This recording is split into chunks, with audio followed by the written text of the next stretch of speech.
So yesterday I heard about Meta's new software update coming to the Horizon OS engine called FrameSync, and some people are already referring to it as Quest's secret horsepower boost that's going to make your VR games play and look smoother than ever. And in today's video I actually got it working and tested it, and I can show you the before and after difference. For those of you who want to know more, FrameSync isn't a patch meaning all developers will suddenly have to update their games. It's a complete overhaul of how the Quest handles frames that we see in the headset. We have all felt that sudden stuttering in some games or judders, and it mostly happens when a game is graphically intense or badly optimized, and it happens mostly when you're turning your head. So FrameSync is meant to be the fix for this problem, and it's coming officially with version 2.3 of the Horizon OS. But like me, if you're on 2.1, you can try this out right now yourself using some ADB commands that you'll find on Meta's blog post. In my testing though, it doesn't always work for every game. For example, with a game called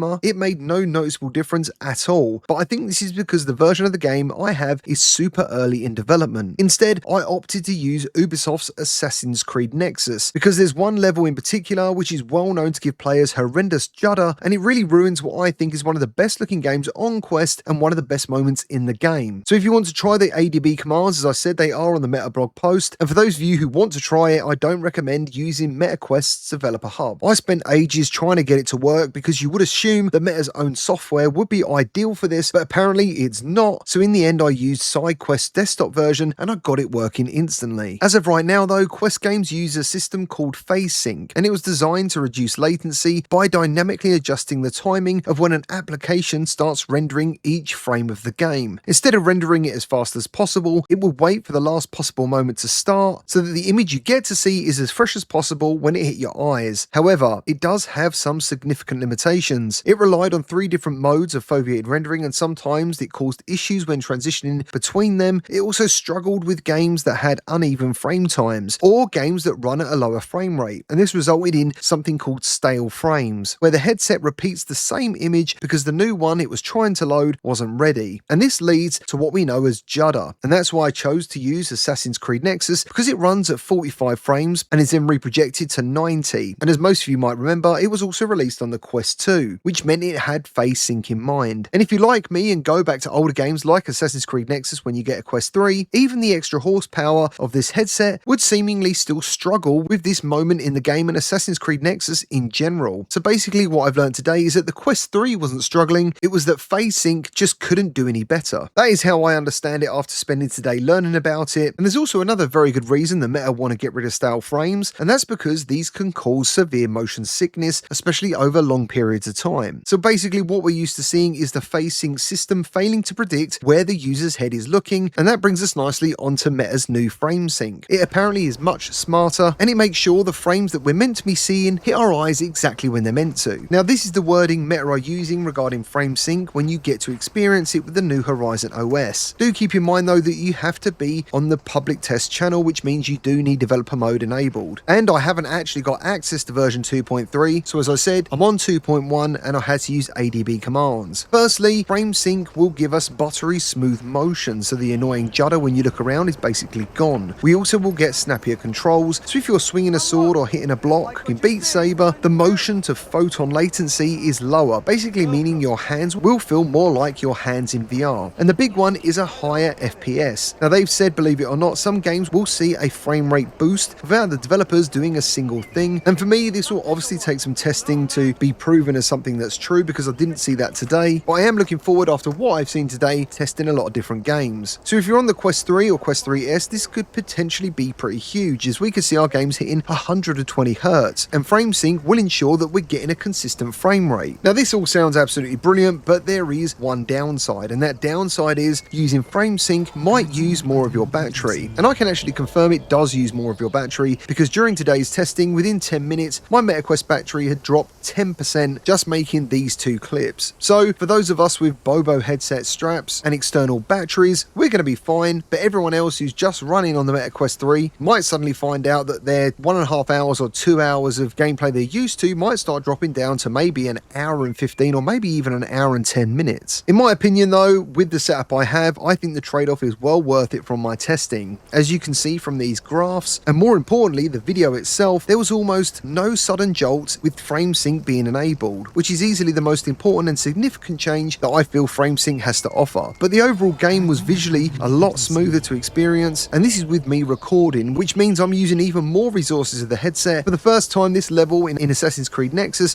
was actually a decent experience. Is it a game changer? I'm honestly not sure, because I haven't tested a lot of games, but with AC Nexus, I think it is. So the bottom line is, FrameSync is one of those under the hood updates that proves Meta isn't done making existing hardware improve via software. And if I hadn't seen it myself, I would have just said this was a case of being like some overhyped Quest news that we're so used to getting, and then when we actually get in the headset, we don't even know what the difference is. Personally, the next game I'm looking forward to testing is Into the Radius 2. It's just a shame that I have to keep enabling ADB commands and then resetting the ADB commands and proving the ADB commands are even working before I set this up. So I'm probably now going to just wait until Horizon OS actually updates on my Quest. But if any of you do get to test this, let me know your thoughts down in the comments. Remember to like and subscribe if you enjoyed the video, and as always, I'll see you on the next one.